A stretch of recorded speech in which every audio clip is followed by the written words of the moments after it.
नमस्कार, आप सुन रहे हैं A1 रेडियो, बदलते वक्त की आवाज। बंगाल में बन रहा दुनिया का सबसे बड़ा मंदिर 1000 करोड़ रुपए में हो रहा तैयार। भगवान कृष्ण विराजेंगे, जन्माष्टमी पर होगा भव्य आयोजन। बीजेपी नेता शाह नवाज हुसैन के खिलाफ दर्ज होगा रेप का केस, दिल्ली हाईकोर्ट ने किया आदेश। ज्ञानवापी मामले को लेकर पाकिस्तान से आई धमकी, मामला दर्ज। किसान फिर आंदोलन की राह पर, लखीमपुर खीरी हिंसा के विरोध में आज से 20 अगस्त तक करेंगे धरना प्रदर्शन। कोयला खनन की लीज रद्द करने पर सेंट्रल पर 1 लाख रुपए का जुर्माना, सुप्रीम कोर्ट ने 4 हफ्तों में अदा करने का दिया निर्देश। अब खबरें विस्तार से।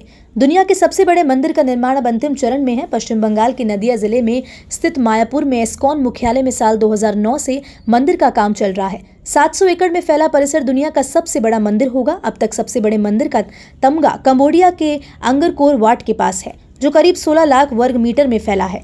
मायापुर में बन रहे मंदिर का उद्घाटन 2023 की होली पर प्रस्तावित था, लेकिन कोरोना के चलते निर्माण में हुई देरी के चलते अब ये 2024 तक संभावित है।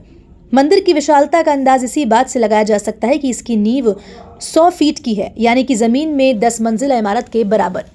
दिल्ली की रहने वाली महिला ने जनवरी 2018 में निचली अदालत में याचिका दायर कर हुसैन के खिलाफ रेप का केस दर्ज कराने की अपील की थी।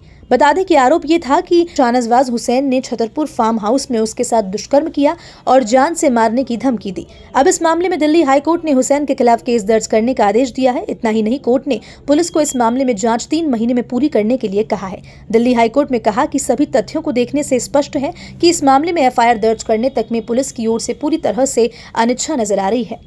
श्रृंगार गौरी ज्ञानवापी मामले में एक वादी के पति ने वाराणसी पुलिस में FIR दर्ज करवाकर दावा किया है कि उसे पाकिस्तान के नंबर वाले एक अज्ञात कॉलर से सर तन से जुदा करने की धमकी मिली है। श्रृंगार गौरी ज्ञानवापी मामले की सुनवाई गुरुवार से जिला जज की अदालत में शुरू हो गई है। शिकायत मिलने के बाद अज्ञात व्यक्ति के खिलाफ धमकाने की FIR दर्ज हुई है। आर्य ने मीडिया से कहा कि उन्हें पाकिस्तान के एक मोबाइल नंबर से कोई कॉल कर धमका रहा है। उन्होंने ये भी कहा कि कॉलर राजस्थान में उदयपुर के कन्हैया लाल की तरह सर तन से जुदा करने की धमकी दे रहा है। संयुक्त किसान मोर्चा यूपी सहित देश के कई राज्यों में 75 घंटे का धरना प्रदर्शन किया। संयुक्त मोर्चे की ओर से स्वतंत्रता की 75वीं वर्षगांठ के उपलक्ष्य में लखीमपुर खीरी में 18 अगस्त से 20 अगस्त तक संयुक्त रूप से धरना दे रहा है। इस दौरान केंद्रीय गृह राज्य मंत्री अजय मिश्रा को बर्खास्त करने की मांग भी की जाएगी। संयुक्त मोर्चा की ओर से मोर्चा की तरफ से यूपी सूबे के सभी जिलों और पंजाब, हरियाणा, उत्तराखंड, MP और राजस्थान सहित अन्य राज्यों में धरना प्रदर्शन किया जाएगा। बता दें कि संयुक्त किसान मोर्चे की मांग है कि लखीमपुर खीरी हिंसा के मामले में केंद्रीय मंत्री अजय मिश्रा को बर्खास्त किया जाए। इस मामले में केंद्रीय मंत्री अजय मिश्रा के बेटे आशीष मिश्रा आरोपी हैं। सुप्रीम कोर्ट ने बुधवार को अड़ियल और लापरवाह रुख के लिए सेंट्रल पर 1 लाख रुपए का जुर्माना लगाया।